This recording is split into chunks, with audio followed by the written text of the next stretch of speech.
Well, joining me now is Australian Jewish Association President David Adler. David, thanks for joining me tonight. An 82-year-old granny is arrested and charged for making harassing calls allegedly to a mosque, yet these people paying tribute to the leader of Hamas, nothing is done. How do you reconcile that? You can't reconcile it, James, and great to join you. And speaking of harassing phone calls, we've lost track of the number of harassing phone calls that our organisation has received. And maybe the grandma slipped up. She should have been perhaps wearing a Hamas headband, having a Hezbollah flag, shouting for jihad or, intifada, and she would have been fine. But maybe she was harassing by arguing in favour of Australian democratic values or something and saying that the other didn't belong. Who knows what she said? But you're right, it is irreconcilable, and people are very, very concerned that we have slipped into a quite distinct two-tier system of law enforcement in this country. Yeah, well, honestly, what you've got to do to get arrested for hate speech or for supporting a terrorist organisation, I have no idea. But I can't imagine how real the fear would be for Jewish Australians. As I said, I know families who have already made plans to leave the country if Labor win the next election.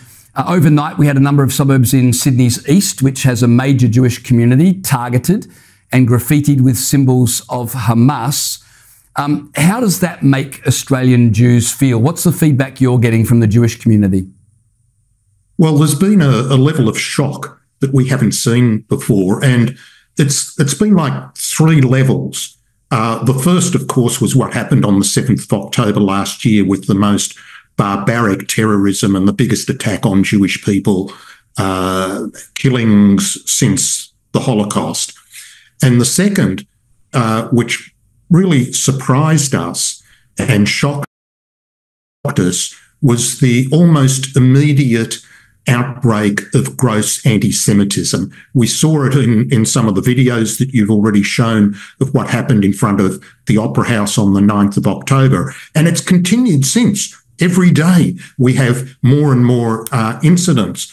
But let me tell you what the third shock is, and that is the betrayal by our government, James, the failure to deal with it, the failure of leadership, the weakness, and in fact, some of the policies have poured fuel on the fire. And the whole concept of bringing in additional people from perhaps the most high-risk place on the planet at the moment, which is from a terrorist-controlled zone called Gaza, into Australia and expecting things to go well, we just can't understand it. And we're very, very concerned about all three levels, but in Australia, the next two, the rising anti-Semitism and the failure of political leadership to deal with it. David, I want to get to the failure of political leadership in a moment, but I want to ask you about something else that really confuses or puzzles me. Where's the outcry from moderate Muslims in this country saying what's happening to the Jewish community is not right? Why are those voices seemingly silent, or am I missing something here?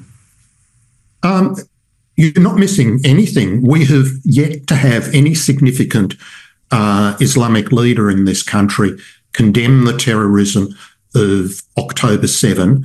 And in fact, we've seen the inverse. We've actually seen the radical extremist Hamas and Hezbollah supporting end of the Muslim community in Australia become emboldened, become louder, have large meetings, gather thousands of supporters.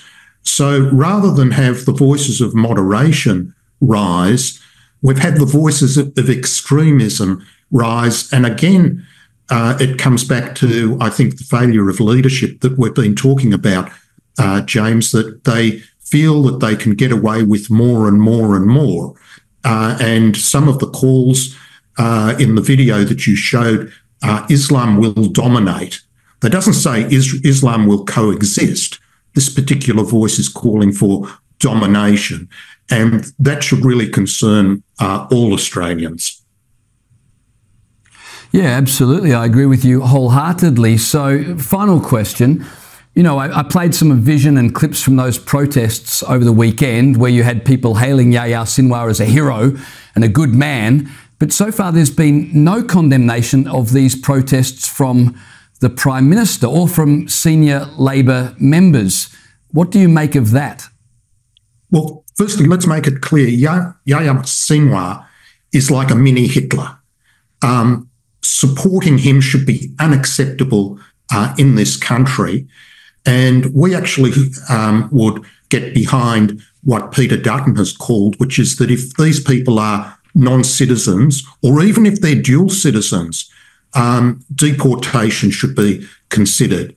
The failure of Labor and some of the senior Labor figures to condemn it properly, to deal with it properly, really raises concerns as to whether their priorities are not rubby domestic politics, trying to protect certain seats in southwest Sydney, for example, rather than doing what is in the national interest.